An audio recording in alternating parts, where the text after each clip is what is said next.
नमस्कार, आप सब लोग देख रहे हैं राजस्थान संवाद। राजस्थान की सियासत में फिर से तेजी से बदलाव होने शुरू हो गए हैं। वसुंधरा राजे की वापस वैसे ही एंट्री हुई है जैसे वो चुनावों के थोड़े वक्त पहले हमेशा करती हैं, और ये एंट्री बहुत ही ज़ोरदार तरीके से हुई है। पहले वो दिल्ली में संगठन मंत्री से मिलती है, फिर दिल्ली में वो प्रधानमंत्री से मिलती हैं, और कहीं ना कहीं इससे साफ संकेत आ रहा है कि बीजेपी में फिर से वसुंधरा राजे और बड़ी होती जा रही हैं और उनकी फिर से री एंट्री हो रही है। वसुंधरा राजे का तेवर और वसुंधरा राजे का क्लेवर हम बहुत पहले से जानते हैं, लेकिन क्या उत्तर प्रदेश की जीत के बाद, क्या पांचों राज्यों में जो परचम, पंजाब के अलावा चारों राज्यों में जो परचम भाजपा ने फहराया है, उसके बाद क्या केंद्र नेतृत्व वसुंधरा की वो क्लेवर और वो तेवर मानेगा या नहीं, ये वाकई सोचने वाली बात है। लेकिन वसुंधरा की वापसी के बहुत सारे मायने हो सकते हैं, इन्हें हम सबको गहनता से समझना होगा, और इस वीडियो में हम वही काम करने वाले हैं, तो बने रहिएगा इस वीडियो के आखिर तक। सबसे पहले वसुंधरा के निष्क्रिय होने के या केंद्रीय नेतृत्व के वसुंधरा को कम तवज्जो देने के बहुत सारे कारण थे।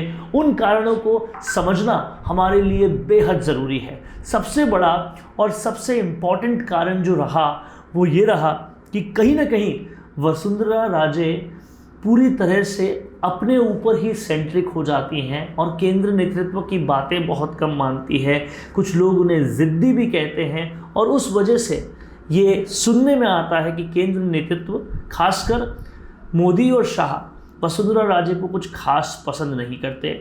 और जाहिर तौर पर फिर चाहे वो मदन लाल को अध्यक्ष बनाना हो या गजेंद्र सिंह शेखावत के अध्यक्ष बनने पर वसुंधरा की नाराज़गी के होते हुए कई महीनों तक बीजेपी राजस्थान को बिना अध्यक्ष के रहना हो, या फिर जब गुलाब चंद कटारिया ने रथ यात्रा निकाली थी तो वसुंधरा के तेवर और क्लेवर की वजह से बहुत सारे विधायकों के इस्तीफे तक आ जाने वक्त की खबरें हो।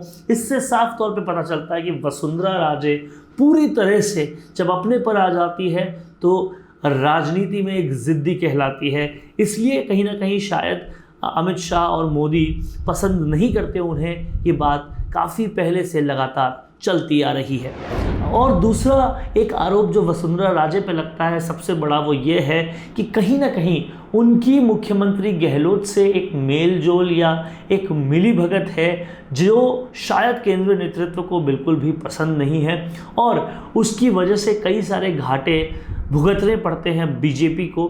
इसलिए कहीं ना कहीं वसुंधरा राजे को साइडलाइन करने की कोशिश की जा रही थी, लेकिन वसुंधरा राजे की ये मुलाकातों से काफ़ी कुछ समझने को मिलता है। अगर वसुंधरा राजे ने अपनी शक्तियां दिखाई, जिसका प्रदर्शन वो पहले भी करती आई है, आपको याद होगा कि कुछ वक्त पहले की ही बात है जब वसुंधरा राजे के कार्यकर्ताओं ने एक वसुंधरा राजे संघर्ष मंच के तरीके का एक मंच बना लिया था और पूरे राज्य में वो कहीं ना कहीं अपने कार्यकर्ताओं को दिखाने की कोशिश की थी।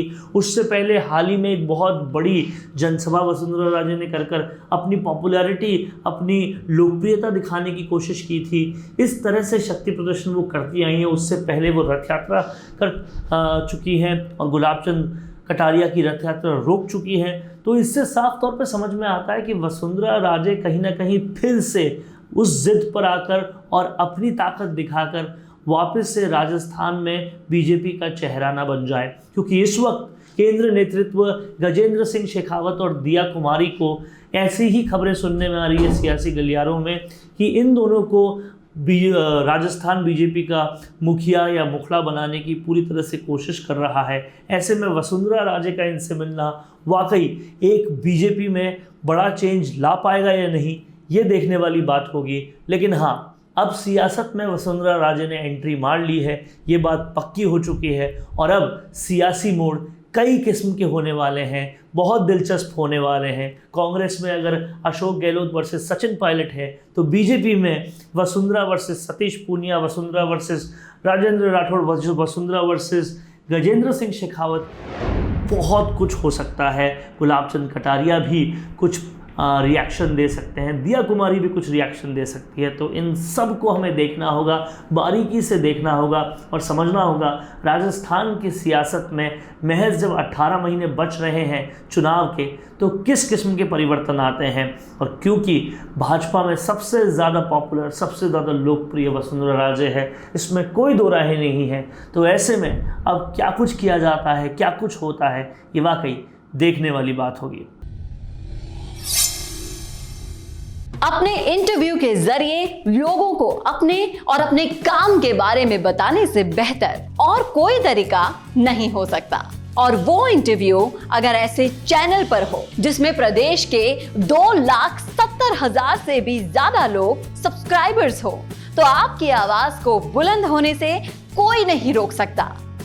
इसी के साथ उसी इंटरव्यू को हम लाखों की रीच और 3 लाख से भी ज्यादा फॉलोअर्स वाले राजस्थान संवाद के फेसबुक पेज पर भी प्रसारित करेंगे। इसके अलावा फेसबुक के कई ग्रुप्स के जरिए वो इंटरव्यू लगभग 50 लाख लोगों तक जाएगा। प्रोफेशनल न्यूज रूम और प्रोफेशनल एंकर के साथ state of the art studio में लिया जाएगा आपका इंटरव्यू। और जैसा कि आप सभी जानते हैं कि सैटेलाइट चैनल्स को टीवी पर देखना अब लोगों ने लगभग बंद कर दिया है और उन्हें भी YouTube या Facebook पर ही देखा जा रहा है।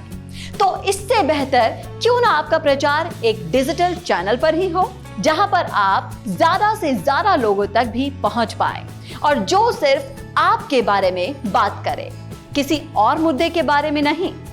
तो राजनीतिक रूप से आपको छाना हो या फिर अपने बिजनेस को बढ़ाना हो, करवाइए अपना इंटरव्यू और पहुंचाइए अपना नाम लाखों करोड़ों लोगों तक।